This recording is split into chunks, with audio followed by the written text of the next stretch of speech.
Halo, assalamualaikum warahmatullahi wabarakatuh. Selamat malam buat teman-teman semuanya yang ada di YouTube Solusi Hutang MB. Bagaimana kabarnya hari ini? Masih awal pekan banget ini, perdana Senin kan hari ini. Gimana terorannya? Berhenti atau tidak berhenti, atau masih sama aja dengan yang kemarin-kemarin?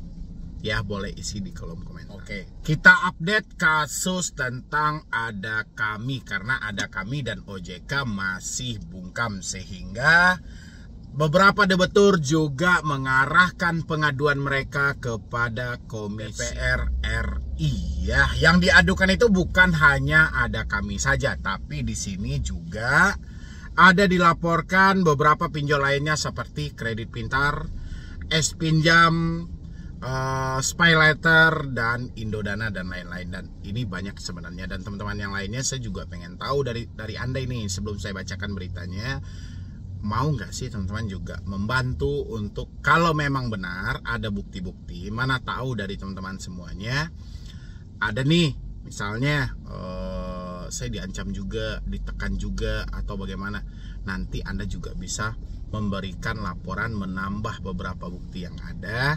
Nanti saya sematkan di bawah ini ya, link tempat Anda melapor atau mengadu. Ya, dan sebelum saya lanjutkan untuk bahas video ini, buat teman-teman semuanya yang belum mensupport channel ini, boleh disupport dulu, boleh didukung dulu. Mudah-mudahan dengan supportan dan dukungan Anda, Solusi Hutang masih tetap ada di YouTube untuk memberikan motivasi dan edukasi. Silahkan.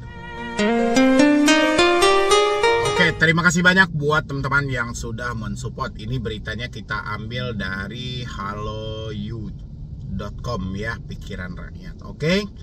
Update kasus teroran pinjol Ada Kami dan OJK masih bungkam, nasabah mengadu ke Komisi 11 DPR RI ya. Oke. Mudah-mudahan mendapatkan jawaban segera ya, karena memang harusnya seperti itu gitu loh ya. Polemik mengenai kasus teroran dan intimidasi nasabah pinjaman online Ada Kami sampai saat ini belum menemukan. Meski sudah banyak nasabah yang melaporkan kasus intimidasi dan teroran dari pinjol Ada Kami dan viral di media sosial, OJK terkesan lamban dalam menangani keluhan konsumen. Oke, OJK memang dari dulu bukan lamban lagi ya. Entah iya ditanggapi keluhan dari konsumen, entah tidak, sih juga nggak tahu. Kalau OJK bilangin kita kekurangan bukti nih dari pinjol legal yang dilaporkan, rasa saya OJK kan tinggal buka 157 aja atau ruang pengaduan, di situ kan sudah lengkap. Hanya saja hal itu tidak dilakukan. OJK membentuk ruangan pengaduan, benar. Ruangan pengaduan itu ada. Tempat kita melaporkan kejahatan perbankan ada. Tapi ditanggapi atau tidak, itu yang tidak ada. Ya, oke. Untuk itu nasabah yang mengaku menjadi korban teror dan intimidasi dari Ada Kami melayangkan surat aduan ke Komisi 11 DPR RI. Ini bagus ini. Saya sangat mengapresiasi kalau hal ini kalau bisa secepatnya ditanggapi oleh DPR RI ya, biar kita juga terang-terangan ini, karena juga masyarakat ragu mau mengirimkan bukti-bukti ini kemana gitu loh ya. Takutnya nanti ada buktinya yang benar-benar konkret, tapi sistemnya OJK dan AFPI yang pegang. Bagaimana nanti kalau AFPI bilangin kayak gitu ya. Mungkin teman-teman paham lah, oke. Didampingi kuasa hukum Yandri Varian Tarigan SH dan rekan NN beserta puluhan korban teroran intimidasi DC pinjol Ada Kami mengaku siap memberikan keterangan jika dijadwalkan menggelar audiensi dengan Komisi 11 DPR RI. Oke. Ya, saya pengen banget ikut, tapi saya berada di Padang, Sumatera Barat. Ya, nanti coba saya tanya dulu sama rekan saya atau admin-admin saya yang lain kalau mereka bisa hadir, karena mereka domisilinya berada di Jakarta. Kalau bisa kita mengikutilah. Oke. Kami sangat siap dan berharap aduan kami ke Komisi 11 DPR RI bakal diagendakan, ujar NN pada tim Haloyou. NN mengaku tujuan datang dan mengadu ke Komisi 11 DPR RI karena kecewa dengan OJK yang lamban dalam menangani aduan konsumen dan berharap audiensi nanti dengan Lembaga Perwakilan Rakyat di Komisi 11 dapat turut serta membenahi regulasi OJK. Oke. Aku kecewa lihat OJK ini lembaga punya otoritas, tapi dalam kasus intimidasi dan teroran kok kayak lembaga humasnya perusahaan fintech lending. Untuk itu aku sama teman sepakat bakalan mengadu ke DPR RI supaya ada perbaikan regulasi buat OJK, agar tidak ada lagi konsumen atau nasabah fintech lending yang mendapat teroran dan ancaman di masa depan, sambung NN. Oke.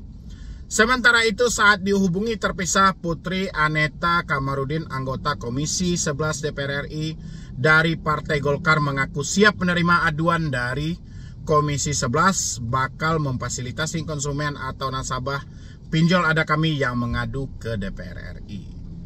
Siap dikawal, ujar Putri saat dikonfirmasi haloyut atau apa ya kalau salah dalam pembacaannya, mohon maaf aja gitu ya.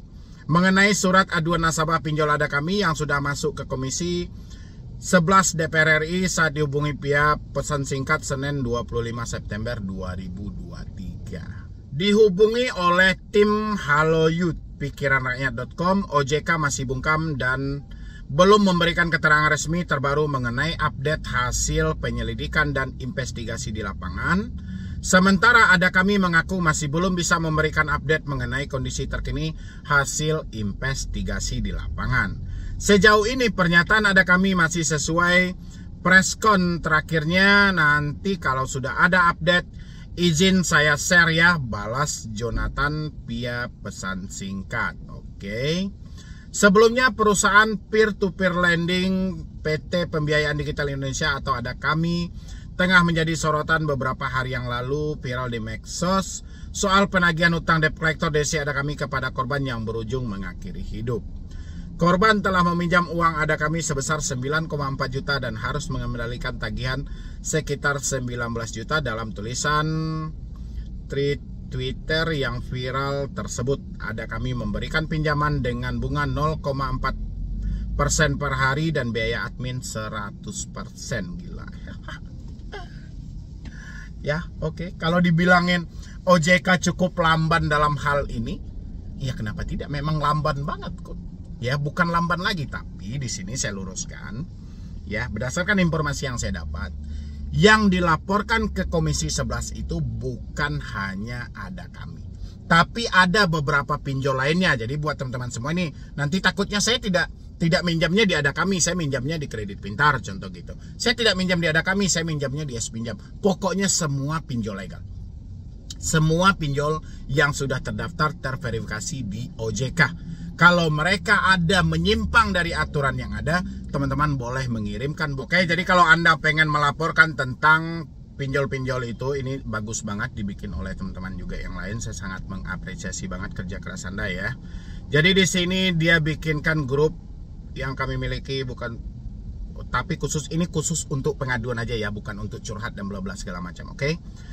Kalau memang bersedia untuk ikut dengan gerakan ini, apabila iya kami butuh data diri Anda, saya munculkan aja di sebelah saya di sini ya semuanya ya. Saya munculkan di sini. Pertama mungkin Anda bisa dulu tulis nama lengkap, habis itu nick, habis itu nomor HP yang bisa dihubungi. Habis itu Anda jelaskan kronologisnya. Pinjaman berapa, tenor berapa, berapa jumlah pinjaman, kapan menerima pinjaman, kapan jatuh tempo, kapan mulai telat, dan kapan mulai mendapatkan teror. Teror seperti apa beserta tanggal dan buktinya ya, kalau bisa dengan screenshot. Tapi ingat sekali lagi, ini bukan tempat curhat, tapi hanya sebatas menampung bukti-bukti kejahatan dari pinjaman online. Ini ingat ya buat teman-teman semuanya. Oke. Habis itu kirimkan screenshot pinjamannya, bisa dari aplikasi atau bukti transfer. Nama Telegram tolong jangan ganti nama Telegram selama proses follow up ya. Jadi kalau misalnya Anda sudah ngapain, jangan sampai rubah-rubah nama Anda, karena juga sama lah dengan Anda ngirim chat kepada saya. Kalau saya rasa nama Anda tidak sesuai, saya kan nggak balas itu DM Anda atau chat atau apa gitu loh ya. Dan tolong kirimkan bukti teroran ditambah foto KTP. Tenang, kita nggak salah gunakan karena ini untuk follow up, dibutuhkan data tersebut. Oke. Untuk ada kami, Anda bisa kirim ke adakami.jancuk@gmail.com. Untuk selain ada kami, bisa Anda kirimkan ke laporpinjollegal@gmail.com. Udah bisa ya buat teman-teman semuanya ya. Tapi dengan catatan, sekali lagi saya ulangi, ini bukan tempat curhat, tapi untuk melaporkan. Yang mana itu kalau benar-benar memenuhi bukti-bukti yang valid. Ya, mungkin dari saya itu aja, silahkan. Oke, jadi pesan saya buat semua teman-teman yang ada di YouTube Solusi Utang MB. Saya berharap banget ini teman-teman tidak ada yang ketakutan, tidak ada yang kecemasan. Jangan sampai gara-gara hutang yang tidak seberapa Anda nekat gali lubang tutup lubang, sampai nekat mengakhiri hidup, kabur dari rumah, melakukan tindakan-tindakan kriminal. Kalau bisa jangan. Ya, ini hanyalah hal kecil kok. Kalau saat ini Anda dihantam oleh debt collector, tidak sesuai dengan aturan yang berlaku, Anda bisa laporkan ke lembaga-lembaga resmi yang telah disediakan. Ya, dan kalau misalnya laporan Anda tidak ditanggapi seperti dalam berita yang saya bacakan tadi, ya sudah. Anda ambil kesimpulan, ini solusi dari Solusi Utang. Kalau memang Anda diteror, diintimidasi, mereka tidak sesuai lagi dengan SOP yang berlaku, berhenti membayar secara online. Minta debt collector untuk datang ke rumah, simpan bukti-bukti dari teroran mereka. Sehabis itu kalau Anda bisa berkomunikasi langsung dan bertatap muka langsung dengan debt collectornya, ajak ke kantor polisi terdekat karena real melakukan tindakan pidana dengan cara mengintimidasi dan mengancam. Ya, mungkin dari saya cuma itu aja. Yang penting jangan sampai ada lagi ke depannya yang nekat begana begini, jangan sampai. Ya, mungkin dari saya cuma itu aja dulu. Buat teman-teman semuanya, terima kasih atas supportan dan apresiasi Anda selama ini.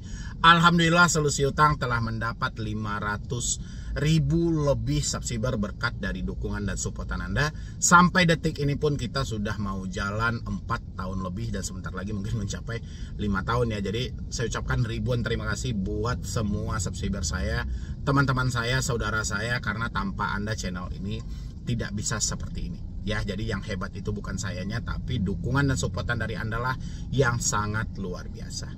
Ya, jadi sekian dulu dari saya, Medi Broni. Wassalam.